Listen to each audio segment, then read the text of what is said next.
আমি আকাশ দেখতে ভালোবাসি, আবার সে আকাশের মালিকের সাথেও কথা বলতে ভালোবাসি। তবে আমার সে কথার ধরন একেবারে ভিন্ন। সৃষ্টি জগতের কারোর সাথেই আমি তেমন করে ভাব জমাতে পারি না, তবে কেবল তার সাথে আমি মুখের নয়, অন্তরের ভাষায় কথা বলতে পারি। এই নগরের ইমারতগুলোর প্রতি জমেছে আমার বেশ অভিমান। শেষ কবে যে তারকা গুনেছি, মন ভরে পূর্ণিমা ছুঁয়েছি, আর নয়ন ভরে মেঘরা সেগুলো দেখেছি মনেই নেই। মাঝে মাঝে ভীষণ মন খারাপ হয়, তবে কাউকে মনের যন্ত্রণাগুলো বলতে পারে না, কারণ তেমন শোনার মতো ফুরসতই নেই কারো। ঠিক তখনই চক্ষু কোঠরে জমে থাকা নোনা আহ্লাদি জলগুলো বের হতে চাইলেও আমি বাদ চাইনে দিই। তখন জানালার গ্রিলের ফাঁকে দালান কোঠার ফিরে ওই আধখানা যে আকাশটুকু দেখা যায়, সেখানে তাকিয়ে নিশ্চুপ থাকি। চারদিকে এত শত কোলাহল থাকার পরও এক নীরব স্তব্ধতা ছেয়ে আসে।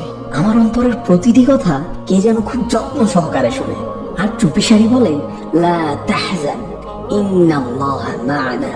তুমি হতাশ হইও না, আল্লাহ আমাদের সাথে আছেন। সূরা তাওবা আয়াত নাম্বার 40।